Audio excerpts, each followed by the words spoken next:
So thank you all so much for joining today's Co-opting AI event on this beautiful Thursday afternoon. It's beautiful and sunny here in Charlottesville. My name is Sloane. I am a sociologist of artificial intelligence, and I'm the host of the Co-opting AI series, which is a public speaker series on all things artificial intelligence and society. And we've been running since 2019, so pre-pandemic, feels like in another life. I'm an assistant professor of data science and media studies at the University of Virginia, and I am also a fellow with the NYU Institute for Public Knowledge, who are co-hosting the Co-opting AI series. Now, our conversation today is a topic that probably has crossed most of your minds at some point already, which is the intersection of artificial intelligence and political campaigning. Here in the US, we are gearing up for the presidential election, and of course, the arrival of generative AI and large language models begs the question how political campaigning will unfold with technologies readily available that can imitate candidates or write speeches and many other things. I am particularly pleased to host two experts on this topic who can shed light on this question and many other important questions. Hosting today, I am Cody Bontain and Bertrall Ross. Thank you for being here. Much appreciated. Also, a big thanks to the Co-opting AI supporters, the Karsh Institute of Democracy at UVA and the NYU Institute for Public Knowledge, and all the wonderful staff and faculty who helped make this series such a success. Now, before we begin, I want to underline that here at UVA, we acknowledge that the land we learn and work on is the homeland and traditional territory of the Monacan Indian Nation. We pay respect to their elders and knowledge keepers, past and present. We also acknowledge and pay respect to the enslaved Africans, enslaved laborers, and free Black laborers who built the University of Virginia, as well as their descendants. Now, today we want to ask, what are the roles data-driven systems and AI play in political campaigning and the democratic process at large, especially in the context of the US 24 presidential election? So here we are really sort of entering a hot phase in the US, if you will. And as that phase begins at the dawn of a, provocatively put, new age of generative AI, all the new questions around the benefits and risk of using technology and mass media for political messaging arise. Today, it seems AI is everywhere, and the political landscape is no exception. AI can do many things today. It is used to create messages. It is playing a role in fundraising, solicitation. It is playing a role in the emails that you may get from candidates, but it's also used to attack political opponents or to even create something like digital twins. You may have heard of that as well. Our panelists will talk more about that today. In the US, regulators are taking steps. There are a couple of states who have already crafted and some have passed legislation that actually addresses the use of AI, and particularly generative AI, in the context of elections. So it's a very dynamic field. And I'm so pleased to be welcoming my two guests today. Starting us off will be Cody Bontain from the University of Maryland, where he is an assistant professor in the College of Information Studies. He is also a research affiliate at NYU Center for Social Media and Politics. Cody studies online information and social media and how we use these spaces during crises and times of political unrest. His focus is on improving information quality, preventing manipulation, and enhancing resilience in online spaces so that these spaces may serve to bring us together and keep us informed rather than driving us apart and opening us up to harm. His work focuses on social media use in conflict spaces, emerging areas of influence, and the use of visual media in online political engagement and manipulation. Other studies he's conducted include the role of recommendation systems as a method of content moderation and its effect across multiple online spaces, as well as the impact of deplatforming on information and engagement quality online. So he's busy. His work has also been featured in important outlets such as the New York Times, the Washington Post, Wired, and others. Cody, thank you so much for joining us. Much appreciated. Please take it away. Thank you so much for that introduction, Mona. It's a pleasure to be here. Let me pop up my screen. All right, excellent. Hopefully everybody sees a nice black screen here, right? So I am going to talk about a number of things around online campaigning, AI, and what their role is, a lot around incentives. So we'll sort of go, like, zoom out and then zoom back in on some of these points. Because the main point that I want to make here is that AI and AI systems mediate a great deal of the content that we consume, right? So places like YouTube, online information places, or online information spaces are pretty clear about this, that recommendation systems, these AI-driven systems that decide what kind of content to show you next, drive a significant amount of the viewership on YouTube as a platform. And this is not at all specific to YouTube. We have this in TikTok where people engage with these algorithms and the AI systems that determine what to show you next. And these systems work so well that there's this uncanny concern that they're listening to you, they're reading your mind. These kinds of questions emerge, and not only about how this content gets pushed to you, but also how content creators engage with these systems and create this feedback loop of not just the content that gets shown to you, but the content that gets created.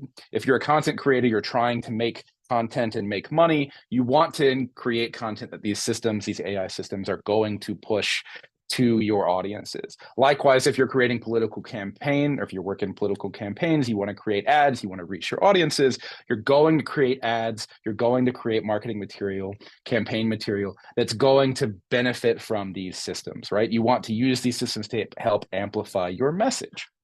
And we can see evidence of this sort of feedback loop between content creation and AI systems that's been around for 10 years, right? So a paper about going down the rabbit hole about how recommendation systems, especially on YouTube back in the mid-2010s, amplified a particular kind of extremist content. And concerns about this, or work around this, drove studies about the supply and demand effects of right-wing YouTube, and then some work of mine showing that when YouTube changed the way the recommendation systems it was building worked in terms of de-recommending but not removing specific kinds of misinforming and potentially harmful content, this changes the incentives of these platforms and the kind of content that gets created.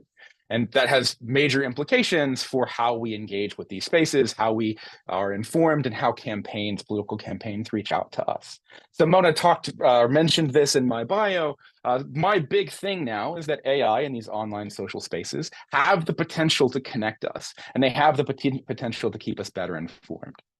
And we can pretty clearly say these systems and these spaces are not living up to that potential. So what does that mean for us? What does that mean for us as the public? What does that mean for campaign operatives? What does that mean for the United States in the 2024 election? And certainly elections worldwide, right? So colleagues of mine in elections in Argentina that just happened, Brazilian elections that are coming up, et cetera. All of these spaces are influenced by and subject to this kind of technology, right? So briefly, I want to talk about 3 areas of this. This is an AI-generated image about the pros and cons, or evils and goods of AI. This was the first prompt I gave it, and this was a really unsettling image that came up for me, but I was sort of taken by it. Talk briefly about how campaigns leverage this technology, what this means for the general public, and what the incentives are in this technology, right? So first, about campaigns. Certainly AI can enable pro-social activities in these campaigns. So AI allows us to do rapid sort of cross-language translation, which brings more people into the audiences of these messages. And that's really valuable. You can go to ChatGPT right now and ask questions about, given the research on these particular audiences, what are the major concerns about, say, Spanish-speaking Americans? And we know, so from work on COVID, that public health messaging tended to miss the sort of major concerns about minority populations. And if we had technology like ChatGPT or generative AI that helped us better synthesize and understand what the needs are of these audiences, that's potentially useful if you buy that AI, generative AI, actually can, accurately recover your concerns. We also have things that allow us to generate content much more specific or much more targeted to these kinds of audiences, right? So we can have a ChatGPT generated image like this, and then ask it to better target that image for a particular audience. And that's potentially a pro-social, useful kind of marketing capability for campaigns to leverage, especially in the world where in 2024, a lot of what we think is going to be the major drivers of how this election shakes out are Americans who generally don't vote. How do you reach out to those audiences that have traditionally not been included, right? But certainly we can point to other anti-social activities that AI enables.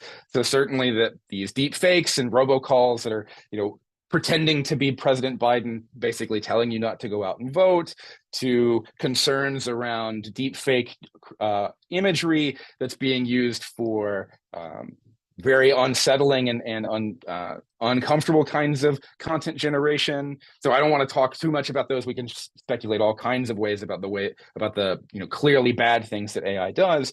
But more interestingly is that these questionable activities are things we don't really know what to deal with, right? So a recent paper came out showing that campaigns are using these AI systems basically to experiment at scale to determine what kind of ads really work for getting their message across and manipulating and influencing you, right? Now that's in some sense maybe not terrible. That's what marketing ads are supposed to do. But do we really want to be subjects of experimentation? And if you are a much more well-resourced campaign that gives you more opportunity to run these experiments and this sort of concentrates power, right? Maybe we're not comfortable with that. Some similar work about the welfare effects of social media have shown that people who were paid to stay off of Facebook reported higher incidence of well-being. So that's bad for social media. People who weren't on social media were happier. But people who were on social media reported being more politically informed, right? So there's a balance here that we have to strike. So it's not about what we enable alone. Also, it's about the kind of incentives that these systems create. So there was this concern in the late 2010s about a change to Facebook's systems and what its platforms were incentivizing or responding to, created a world where Polish politicians had to be more negative, had to be more angry to basically compete in these spaces because Facebook made a change to their algorithms. And there's lots of evidence that basically if you say terrible things about the other side, the political outgroup, you benefit from these platforms sort of amplification, right? So that sort of incentivizes the creation of ads that are going to say terrible things and be very negative. And that's probably not what we want. So what does this mean for us?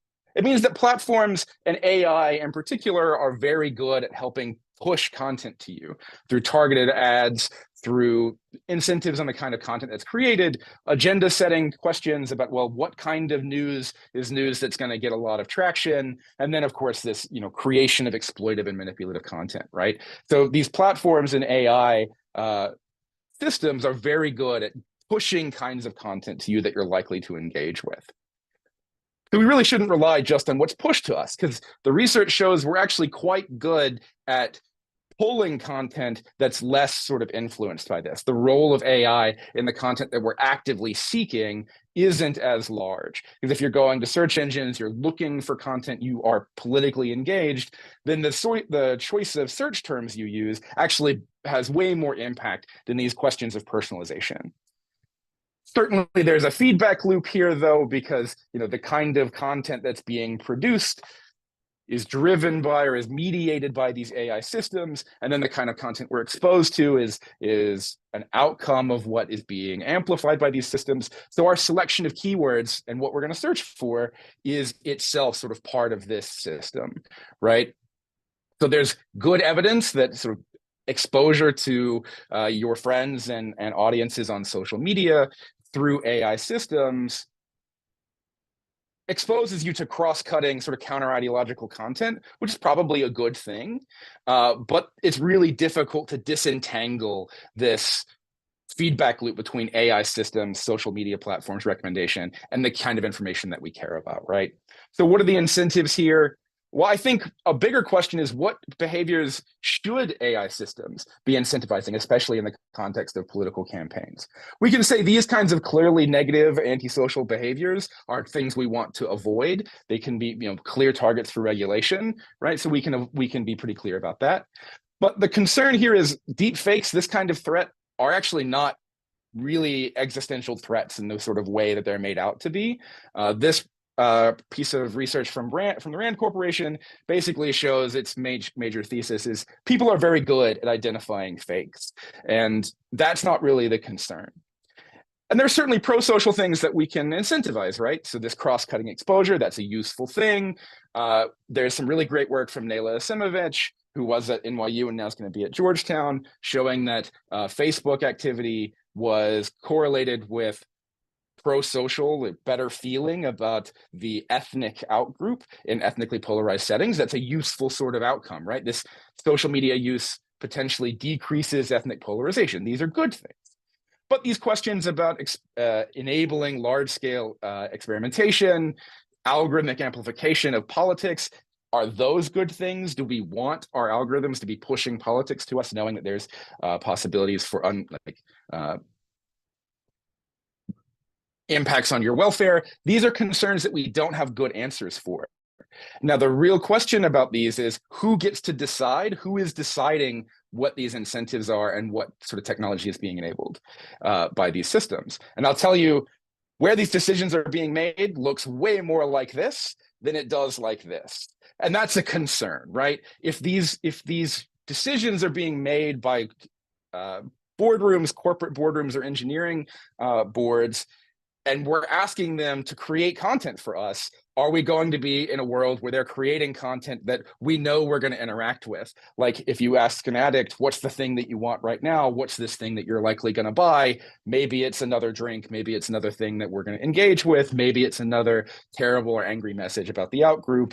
And that's not really what we want if we were to ask, do you want to be an addict? Do you want to be exposed to lots of angry content?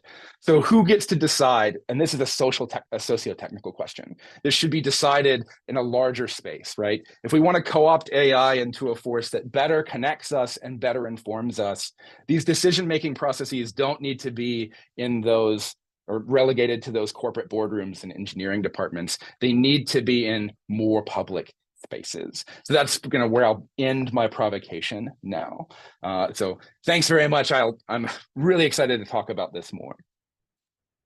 Thank you so much, Cody. Much appreciated. Wonderful provocations, plural in there, that I'm very excited to talk about a little later. I'm also excited that we have Bertrall Ross with us now, who is our second panelist. So following Cody's provocations will be Bertrall, who is a professor of law here at the University of Virginia School of Law.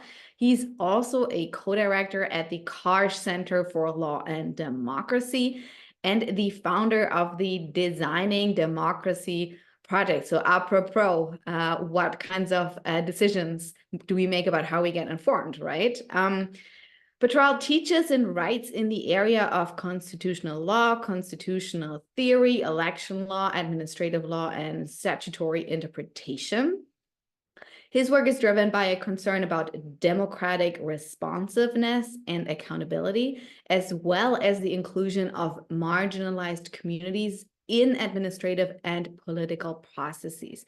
His past scholarship has been published in several books and journals, and 2 of his articles were selected by the Yale/Harvard/Stanford Junior Faculty Forum. Before he came to us at UVA, he taught at the University of California at Berkeley School of Law, where he received the Rudder Award for Teaching Excellence. He's also been awarded other awards, such as the Berlin Prize from the American Academy in Berlin, the Princeton University Law and Public Affairs Fellowship, and the Columbia Law School Kellis Parker Academic Fellowship, and many others. He is currently serving on the Administrative Conference of the United States and the Presidential Commission on the Supreme Court of the United States.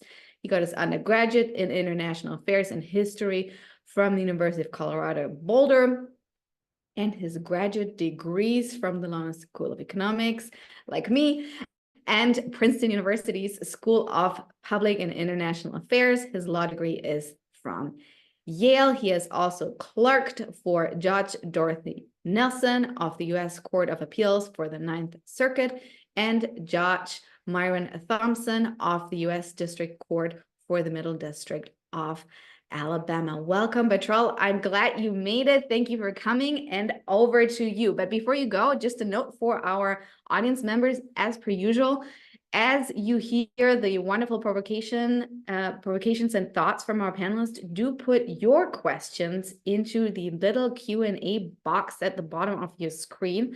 I will pick those up a little later. Okay, Bertrall, over to you. All right, thanks, Mona.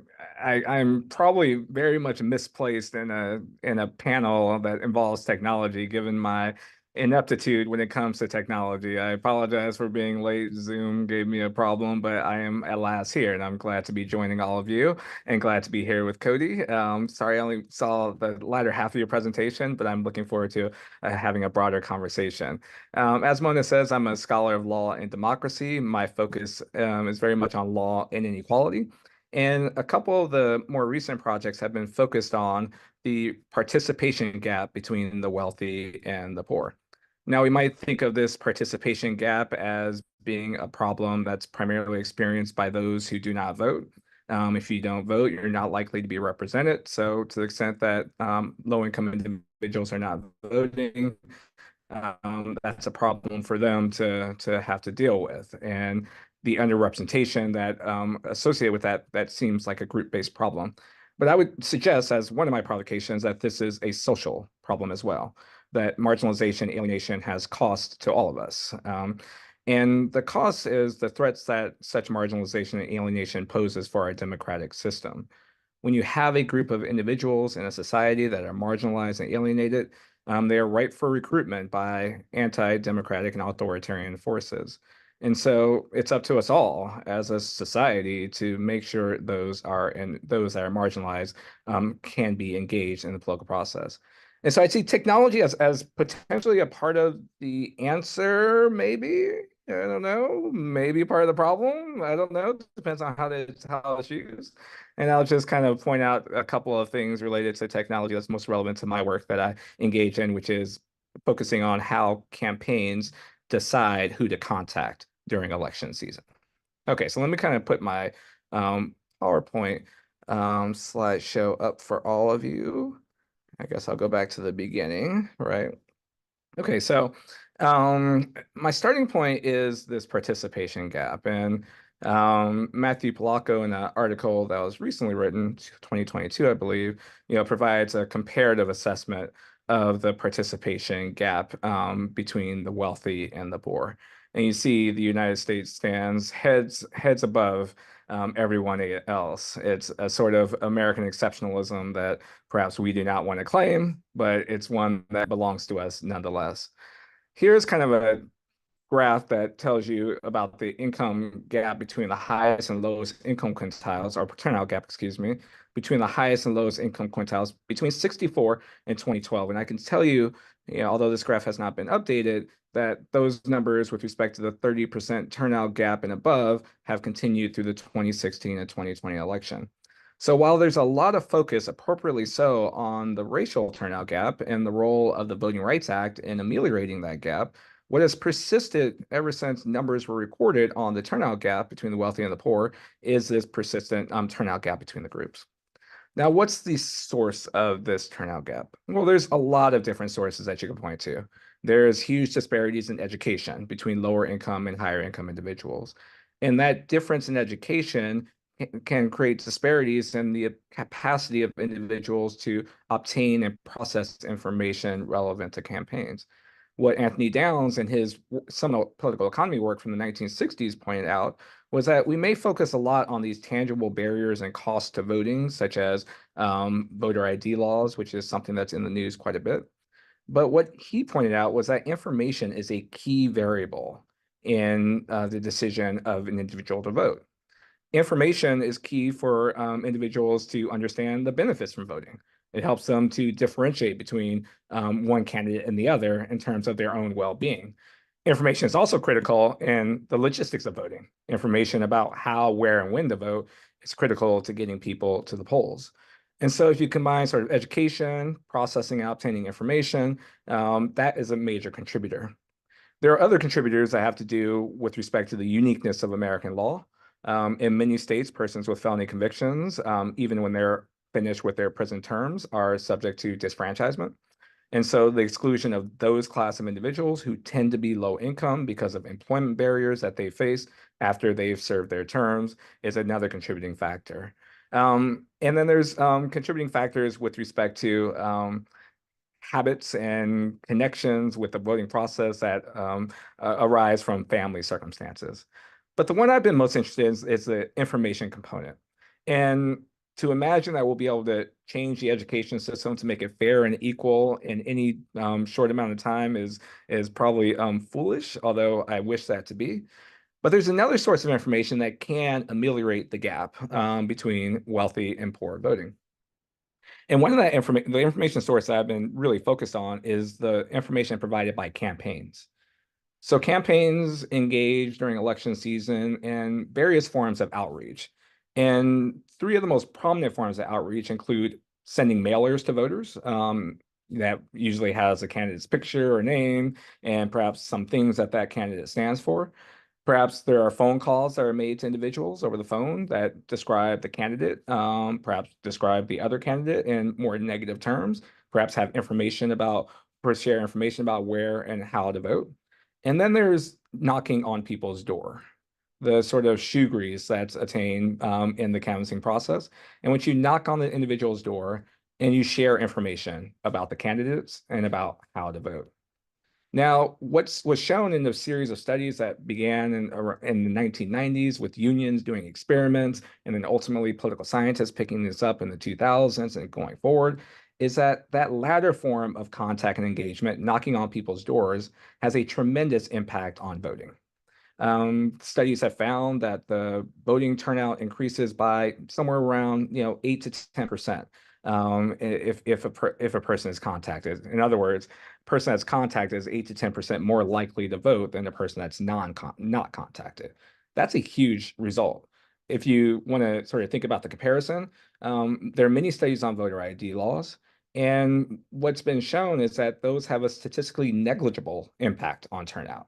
So whereas much of the focus in law and in other places is on these tangible barriers to voting, it's information that does a lot of it's these contacts and the contacts and what they provide, which is both a sense of engagement and information that has proven quite important. So how does this play into the turnout gap? Well, it plays into the turnout gap and then plays ultimately into technology and the potential for artificial intelligence in this way. Now, these are two sets of numbers. They're drawn from different sources because the ANES, the American National Election Study, stopped collecting this information at a certain point, and the CCES, a Cooperative Congressional Election Study, started to collect this information at a particular point. And what's important to note is what the point the point estimates are the gap in turnout between, or gap in contact between the wealthy and the poor. And this is based on surveys of individuals asking whether they were contacted by a campaign during election season. And we see that this contact gap between the wealthy and the poor has existed since these numbers were recorded in the late 70s.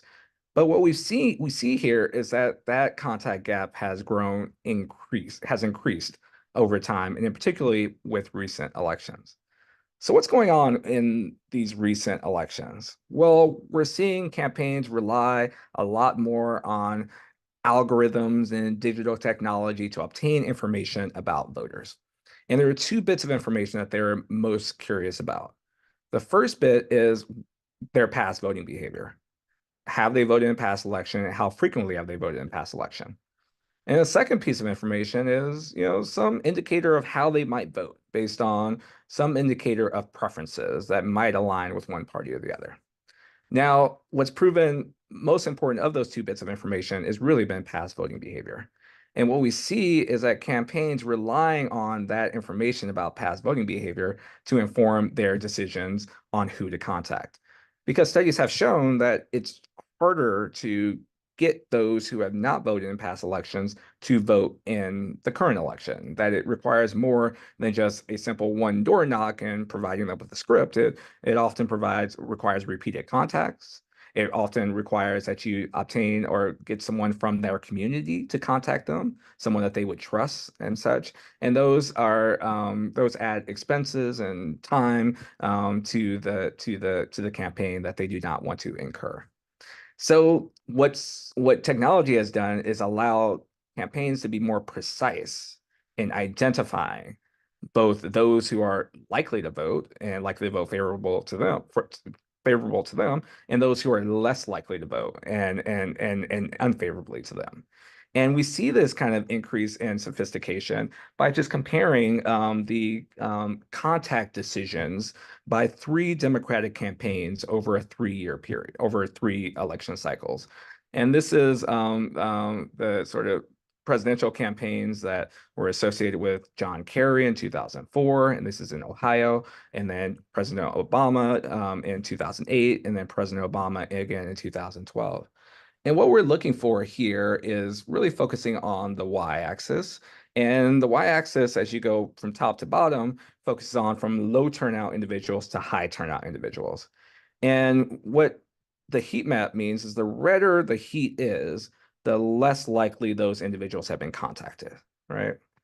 And so we see that there has been a rather consistent pattern over these 3 elections with respect to contacting less contact of low-income individuals. But it was a bit more sporadic in 2004. And then you look at the x-axis, you're looking at it goes from Republican leaning to Democrat leaning, that at least with respect to Democratic leaning low turnout voters, there was rather high levels of turnout.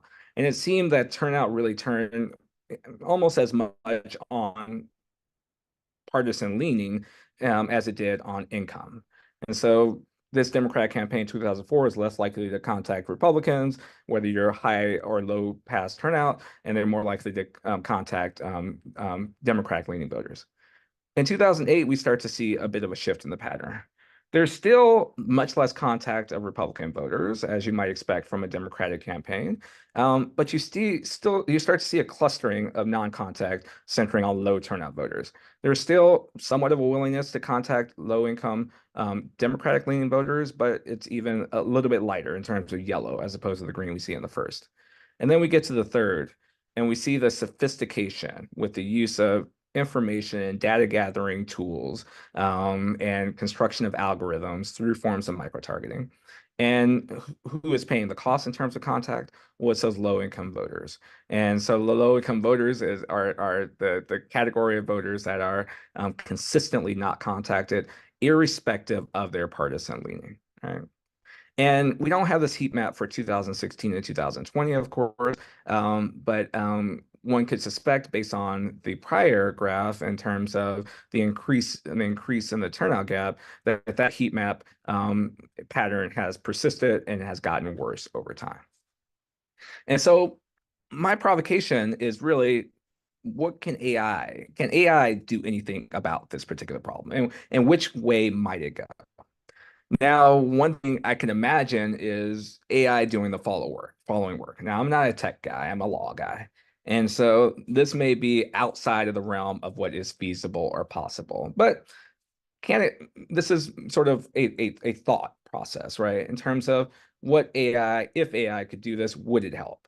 So imagine a person could enter background information about their neighborhood, income, number, and age of their children, their use of public schools, and a computer program powered by artificial intelligence could tell them the impact of the city's budgetary law or a city council's candidate's budgetary proposal on the quality of their children's education. The program could tell them the degree and probability of teacher turnover, any change in student-teacher ratios, the impact on the safety of the school, and probable changes in the percent of students who will graduate on time and attend college. The person could then use that information to decide whether to support the challenger in his proposed budget or stick with the incumbent who voted for the city council's budget.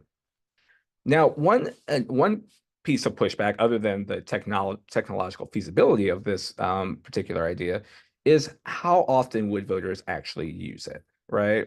And I'm not particularly sanguine in thinking that voters would, and particularly those who have not turned out all that frequently in the past, would run to this program and use it in making their calculations about whether and how to vote.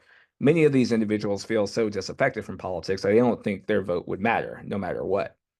But one thing it could help do is that to the extent that it can inform campaigns more about, how their programs and how their policy proposals impact particular communities and impact particular communities that are fall on the low income non-voting scale.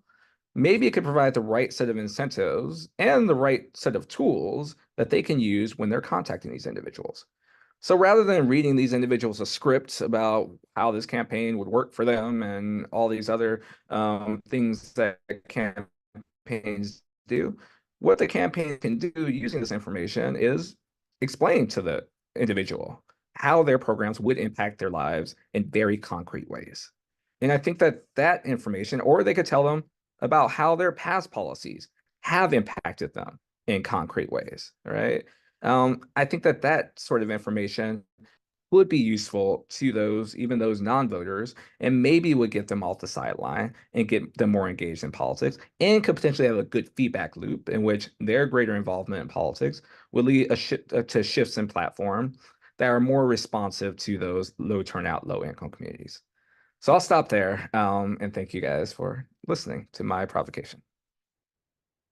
Thank you so much, Bertrall. Much appreciated. If you want to, yes, perfect. Okay. Wow, that's a ton of amazing thoughts that we have here. So, Cody, I really appreciated you sort of juxtaposing things, right? Social, antisocial, push and pull, the sort of dynamics that you see currently in the use of various kinds of AI in the political landscape and in the context of political messaging, really, particularly on social media. And Bertrall, you were equally interested in polarization, right? And gaps, right? The participation gap and the turnout gap and the contact gap, and much appreciated that you brought the wonderful speculative AI proposal to us, which I will get back to. So I have the privilege of asking you both a couple of questions, and then hopefully we will hear from our audience members who I asked to put their questions and comments into the Q&A box, and I will get to those.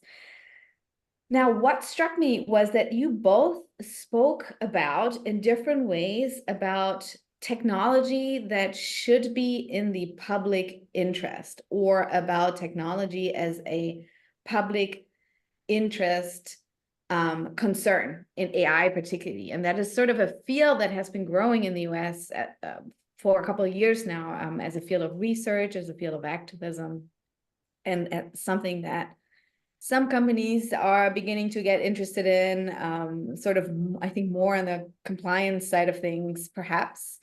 And so I wonder if you can both speak to that. What would a public interest critique look like of AI in the context of campaigning, in your point of view? And what would a useful avenue look like? Bertrall, you already spoke about that, but maybe you can expand on that. So Cody, I'm gonna toss that question to you first. Public interest technology, a critique of public interest technology at the intersection of AI and political campaigning. Certainly, there are many examples of how AI, machine learning, these kinds of technologies have been used for social good, right? So I guess for the past almost 15 years now, data science for social good has become increasingly popular, right? At the same time, companies' sort of engagement with this, at least from where I sit, sort of ebbs and flows. I just recently did an interview with one of the University of Maryland pieces about Facebook's 20-year anniversary, right? So Facebook turns 20 this year. And the sort of public sentiment towards Facebook and these sort of platforms and companies and corporations that use AI to determine, what ads you're shown and how people engage with these ads is certainly not as high as it was back in 2010 to 2012, where we saw things like the Arab Spring and President Obama's campaigns really, really engaging with these technologies. I think the public sentiment towards AI, towards online social spaces, what technology could do for us in terms of campaigning, political engagement, was extremely positive. It was a place for people to come together and talk, right? And that's definitely changed over the past 8 years or so. And I'm really interested actually in Bertrall's point about this, like the intersection between how we are determining who's getting these ads, who's getting this kind of content pushed in front of us, and how these algorithms are playing an increasing role in making sure that the ads they are being paid to show are ads that are going to get clicks that people will click on, right? So there's this intersection or interaction between what content's being shown, these algorithms that are making sure that the money you're spending on ads are going to people that are going to engage with those ads, and then people who are low voter turnout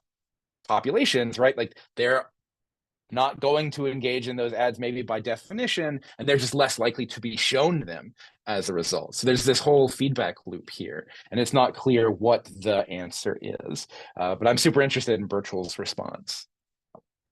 Yeah, I think Cody hit on sort of the important points there, right? In terms of AI provides an excellent opportunity for precision and targeting, right? And you can really get a sense, through the information that's collected and what you learn about individuals using this technology, about what they might want, what they might be interested in. And that's kind of cool, right? You'd rather have things that are placed in front of you that you might find interesting than not.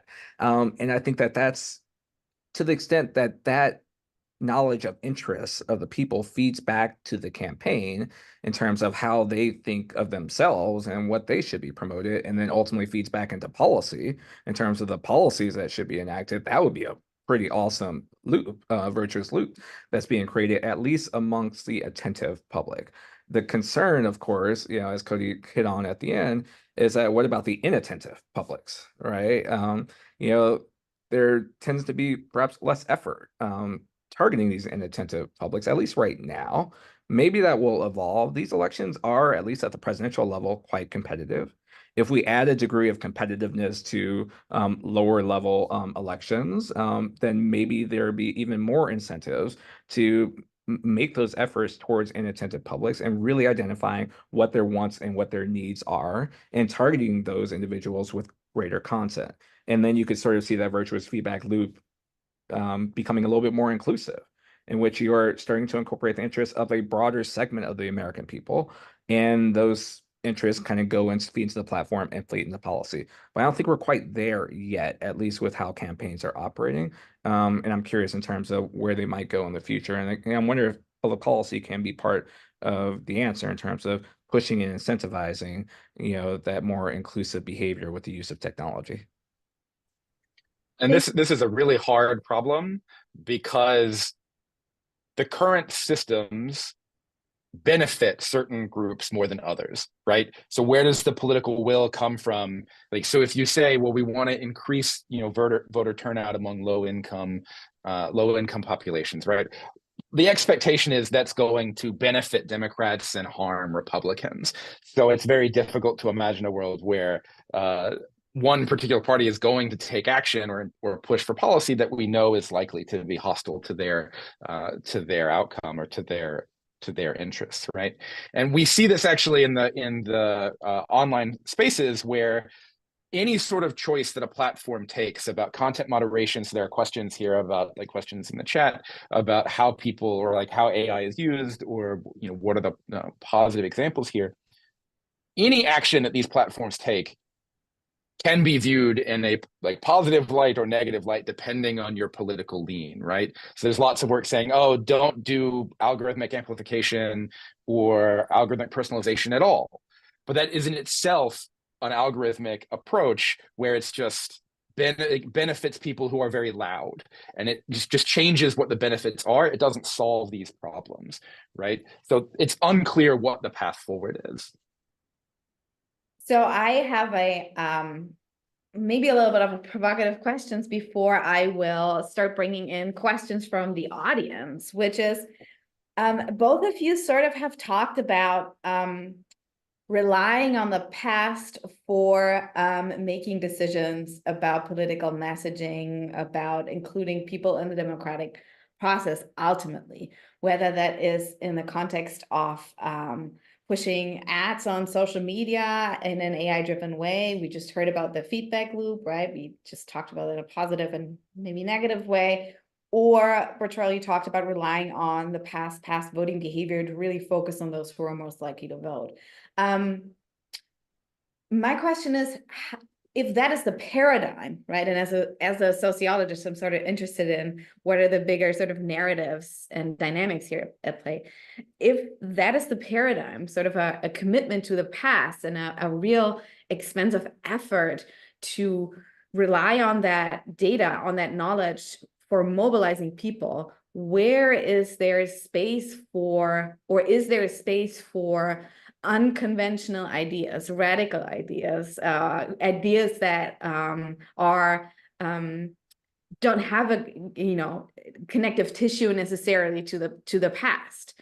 Is there in our AI infused campaigning political messaging world, is there a place for that if the paradigm is about relying on the past to make predictions about the future? Cody and Bertrall, maybe you could comment on that, and then we'll turn to our audience members.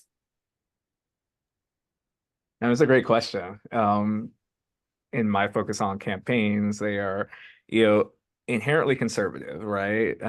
They are risk averse, and therefore they tend to want to rely on the tools that they think have worked in the past. And it's particularly challenging, right? Because the past is not necessarily a prediction and a guarantee of what's going to happen in the future. Just because someone hasn't voted in the past doesn't mean that they won't be active participants and great supporters for you in the future. But the wedding to the past is really because you have a lot of data on the past, right? And of course, what they're using this digital data AI for is just to comb all of this data from the past to kind of make some predictions and assessment about the present. I think this is where I feel like there's to move campaigns, it requires some sort of nudge, right? And there are ways in which you can nudge campaign. There are things that states have power over that can perhaps nudge campaigns in particular directions. One of the things that I've been thinking about in terms of the types of nudges that you could give to campaign is, what if you sort of provide them with some sort of reward, right, for engaging in contacts of these other types of communities, using your data and focusing your data on obtaining the information that would lead you to do more work to contact these other individuals that are excluded. What would that reward look like? Well, you can imagine we have this presidential matching fund that basically sits untouched because no presidential campaign in their right mind would ever agree to the conditions that are placed on obtaining these funds, which means you can't raise a certain amount. There's limits on how much you can raise in a presidential campaign. McCain made that move in 2008. And he was obliterated by President Obama's campaign and their fundraising machine. And he was capped with how much he could raise. So there's that money that's just still sitting there. That $3 checkoff that you do on your tax returns or will do on your tax returns over the next couple of years or over the next couple of months, that's going to the fund. So can we imagine that fund being used for putting it to use? And maybe it doesn't work where at the presidential level where they're flooded with money, but maybe at the local level, right? At the local level where you provide the necessary sort of boost to their campaign funding if they engage in productive democratic activity, which involves using sort of technology to obtain information and to contact these individuals that are normally excluded. So maybe those are the types of tools that could nudge to the campaigns to think in more future terms rather than fixating on the past and maintaining the status quo. I'm really glad that Bertrall brought up this point about the presidential matching funds, because like I see this gap in low and high income touches, and my immediate thought is like, well, in 2008, when Obama chooses not to use the presidential campaigns, like you think about what this advertising is doing. I'm advertising to audiences who are likely to give me money from like to donate to my campaign, right? So that's another possibility about how these advertising models, these that are based on click-through rate and ad performance, are optimizing towards getting your ads in front of someone who's likely to donate to your campaign, and it's not going to be a low-income voter, and it like arguably shouldn't be. As a result, we have basically not touched these state or public funds at all. I'm particularly interested in looking forward to your question, Mona, about where is there space to try something new? And I think it is not at the presidential election level, but at these local elections, local campaigns. There's opportunity there to do something interesting and something valuable, right? And parties exist to get their candidates elected. And I think we'll see these parties or these campaigns move towards what can we do to take advantage of new and possible use cases. So that one of the articles I showed you is, the election in 2024 is going to arguably driven by people who don't generally vote. How do you reach those audiences? We live in a relatively extremely polarized environment. I don't think that's a fault of technology. I think that's a larger question. But if that's the world, where are you going to go to get voters to vote for you? You're going to have to go to people who are not polarized, people who are not polarized, or people who are not engaged in politics, right? So I think there is pressure to like reach out to these audiences. Thank you, Cody. I'm gonna and thank you, Bertrall, also for this. Much appreciated. I was very happy I could ask that question. Now I will start bringing in our audience members, and I will allocate the questions so we have make the best use of our time together. So Cody, just related to what you just talked about, we have a question which is as follows: how close is AI to pinpointing individuals rather than neighborhoods? For example, can it be used to target the 42K voters who voted for Biden, but if they had voted for Trump in 2020, Trump would have remained president?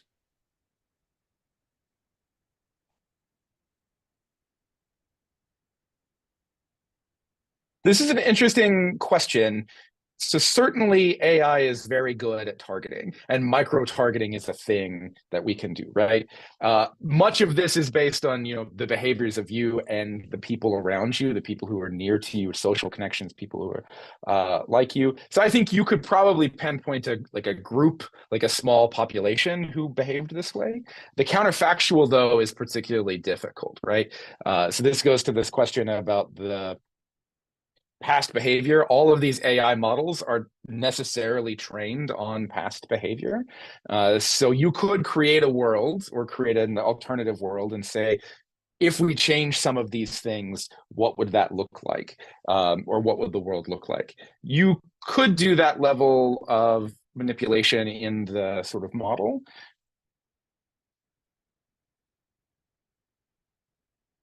And I could see a world where you could target that, like those kinds of people, right? But I don't think it would be down to, oh, it's this particular person with this particular like social security number or something like that. It'd be much more of a segment of the audience. This kind of person who likely lives here, who maybe has this income range and these kinds of interests, right? They search for a lot of politics online, and it's not going to be like you specifically, though the likelihood that it is you is very high, right? But it's not at that level of like this particular person.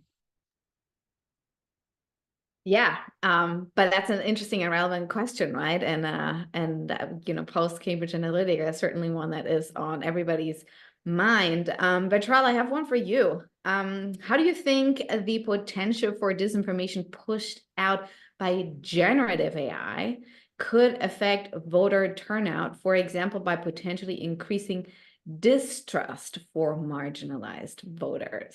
And you see why I gave you that one. Yeah, and I was trying to paint an optimistic story about the potential for AI, right? We're living in such dark times. We need some light in our life, but That's the real concern I have, right? When you have inattentive and disengaged voters, they're perhaps the most vulnerable to disinformation, right? They're the most vulnerable to accepting facts that just do not comport with reality, to believing things about a candidate that aren't true, and believing things about policies that are not true, which is why I like sort of the idea of some form of verification, right? And so, if we can imagine my sort of AI hypothetical being a reality, it could provide a tool for verification, right? You have someone come to your house and tells you things about what the candidate did that was harmful to you, right? And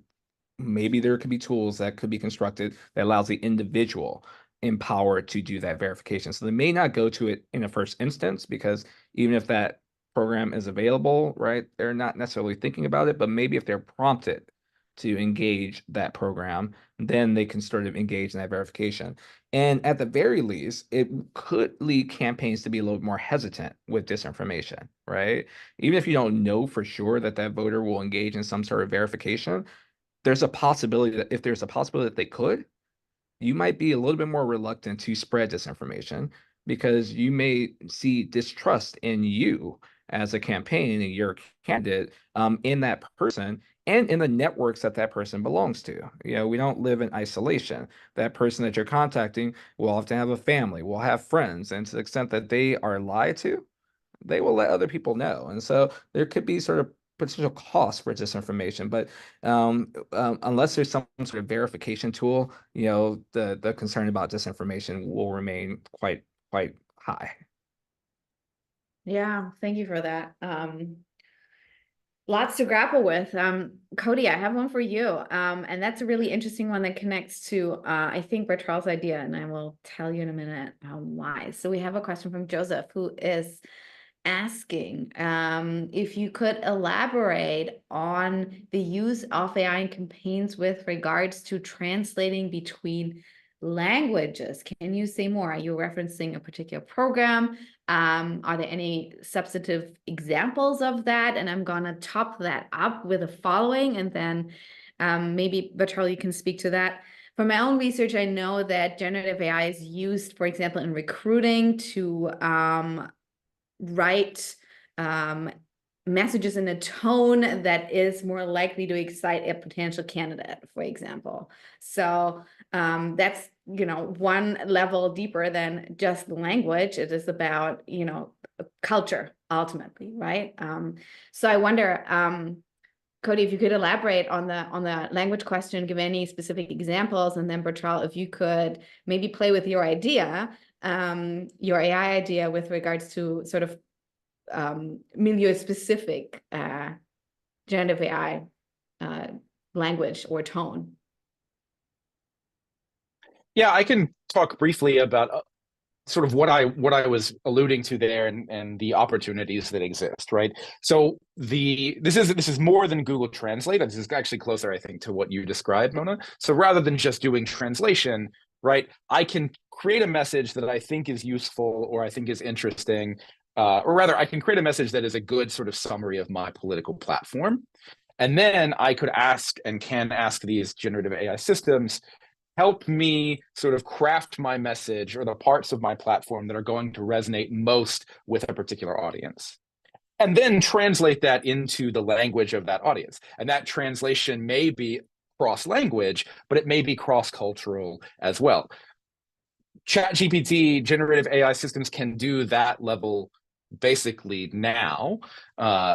And to some degree, that's not a bad thing, right? Like, you could imagine really what that is saving a campaign, a political campaign, money, where otherwise they would have had to go out and hire somebody who has expertise or experience with that particular audience. And I think that's really valuable, because campaigns exist in especially where they're trying to generate all of this fundraising.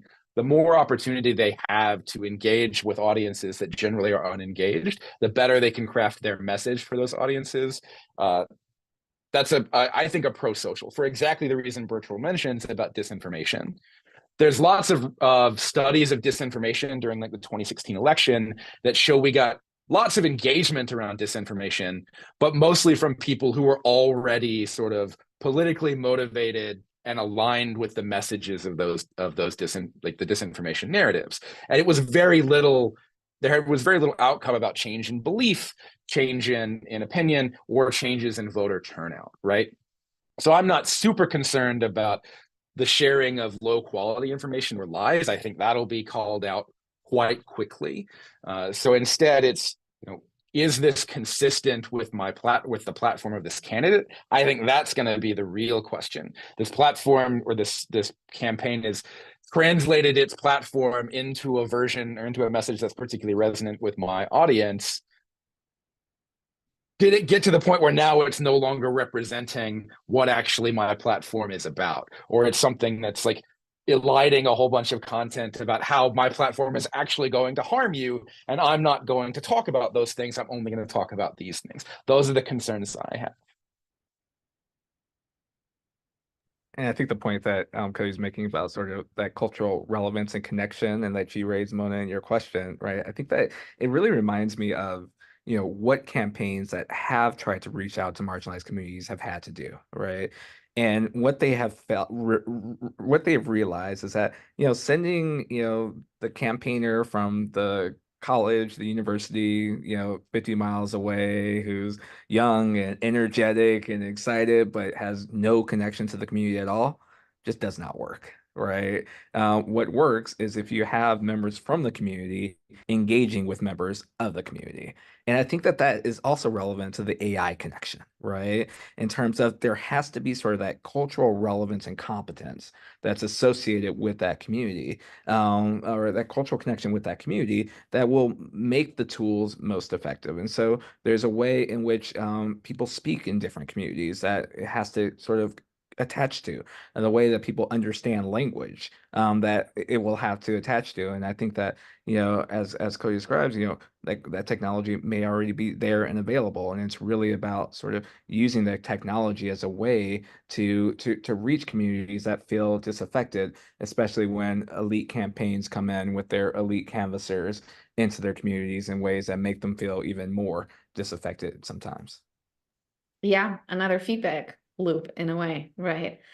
We have one logistical question. Will the transcript be available? Yes, this will go up on YouTube, as per usual, where you can find all of our Co-opting AI events. Now, we have a bunch of questions that I kind of want to combine, and they are about accountability in AI in the context of political campaigning and political messaging. We have one question that is about the degree of personalization permissible in political messaging. So this sort of is related to some thornier issues we've seen in the past, where protected characteristics groups were targeted inadvertently. So what about that? What would auditing what would that type of auditing look like? Cody, maybe you can speak to that. Yeah, I can talk a little bit about some of the resources that are available now. So from the standpoint of political advertising, I actually think much of the targeting capabilities are valuable and useful things. There was a lot of work done in like the 2000s to 2010s about the utility of social media and this sort of online advertising as a way to reduce incumbent advantage. So incumbents have a lot of recognition, they generally win elections, and these campaigns that rely on social media or advertising, AI driven advertising, can reach out to like particular audiences, reduce some of that name recognition by getting their message out there more directly. I think there's value in that. But there is huge difficulty in understanding like how much is being spent, who is engaging with these advertisements, what that looks like. And platforms, at least Metform, is increasingly interested or increasingly supporting researchers' access to political advertising. So Facebook maintains what's called the Facebook Ads Library. It's an international collection of politically relevant ads. There's a lot of difficulty there about how you define politically relevant advertising, though. Because in some sense, like the political scientist in me is like, well, everything is political. Because any sort of activist content can be political. And are you going to say, well, we're not going to allow personalization about climate change ads to talk about, well, like people who are most affected by climate change or people who care most about climate change, right? I think that's really difficult. Certainly, there's a role for auditing, though, and my real question is who is responsible, who takes the authority about what that auditing looks like. Right now, it's corporations. There's very little insight from governments and very little political will in the United States to do this. Yeah, and who pays for audits, right? They can take a long Yeah. time. Bertrall, big question for you.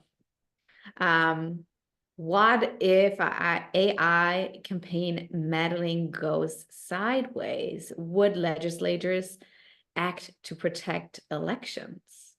So that's $1 million question, right? And I guess it depends on the way the election goes, whether how they feel about protecting elections. I think that one of the things that Congress or state legislatures are going to have to puzzle with is how do you effectively protect elections, right? And do these institutions understand technology enough to respond to the problems? I take it back to Cody's picture of the House of Congress, the House of Congress versus the boardroom, right? I think that much of this, in terms of response to the election challenges that AI raises, will have to be in partnership between state lawmakers and the tech companies. And we see some of that collaboration occur. I think too much of it, at least what we see in Congress, is through these hearing formats that aren't that productive. But I know that there are backdoor conversations about what we can do. And there's, groups that are thinking about how to respond to technology's challenges to elections, verified voting. I'm a board member for, and they're constantly thinking through the different sort of obstacles that that technology raises for democracy, for the running of elections.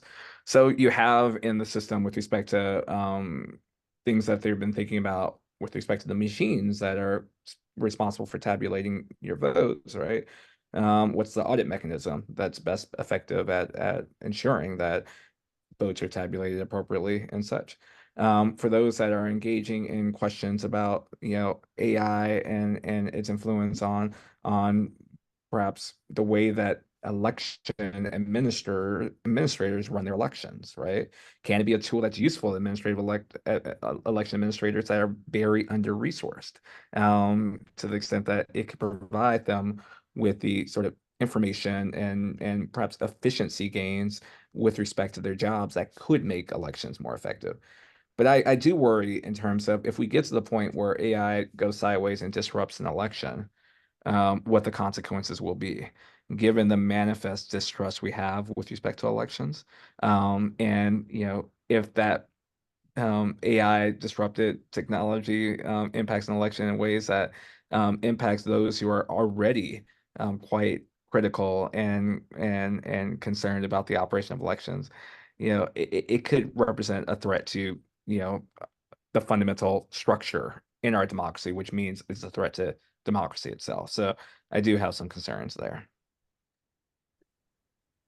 Yeah, valid ones. Also, we have about 2 minutes left, so I want to begin to close us off, and I'm gonna ask both of our panelists one big question, and I will package some of the questions that are still in the chat into that. So my question for you is, how are you anticipating this big US election year to unfold in 2024?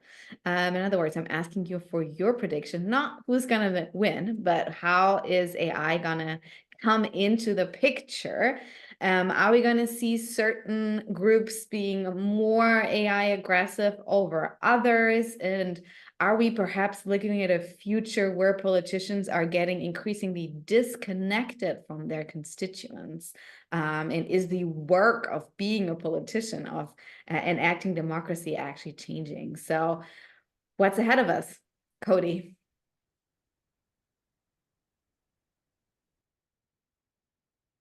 I am concerned massively about the direction for the election season this year. But I think much of that is not about AI directly, right? AI is a tool in my mind that serves to either alleviate or exacerbate existing social problems. So all the issues around it to me are primarily socio-technical. And the major concern I have is, do companies, do politicians and campaigns have the political will to address head-on concerns about information quality, concerns about anger and hostility and violence? Those are my main concerns, right? Around COVID and the 2020 election, platforms, advertising platforms, social media platforms that rely on AI were much more willing to come out and say, we're going to reduce certain kinds of content on our platform or ostensibly around public health, right? It's much easier to make claims around public health and say these are like social good issues than it is about appearing partisan, because anything that you say about content moderation of politicians gets viewed in a political will or in a political light. There was a lot more interest and capability to address concerns and conspiracies around COVID than there was around the election. And my concern is we've lost that. So Twitter, now X, doesn't exist in the same sort of form that it was several years ago. Facebook and Meta maybe are more interested because they are subject to Europe's Digital Services Act. TikTok similarly, right? So what did those platforms do? What do those platforms, or how do those platforms engage with potentially hostile rhetoric? How do the media channels that we consume data from, how do they engage with hostile rhetoric? And I don't know how that's going to go, and that makes me very anxious. But I don't think AI is going to be the major problem there. I think it may serve to make things better, but it may serve equally likely to make things worse. Like I said, thank goodness for Europe, right? With some sort of limitations that they're placing on digital technology. I think that we were probably, at least for this election, will be in the cycle of campaigns imagining perhaps more destructive uses of AI, right?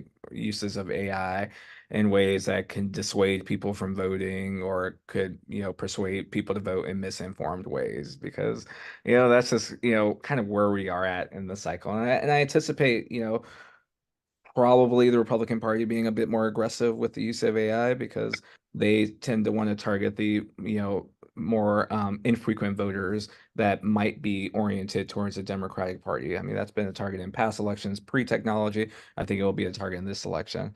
But I think that after we get through this cycle of perhaps more destructive uses of AI, I think that people will, and they already have, but I think that the prioritization will be on productive uses of AI and how to counter destructive use of AI.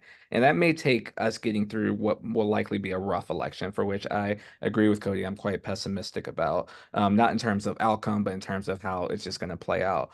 But I think that it will provide a learning opportunity as we learn sort of the different ways that AI can be used, not that they're going to remain static, but we're starting to learn, and then how do we respond? And I'm hoping that this will at least provide us with information to think about how to respond and how to kind of use AI and other forms of technology to advance our democracy rather than tear it down.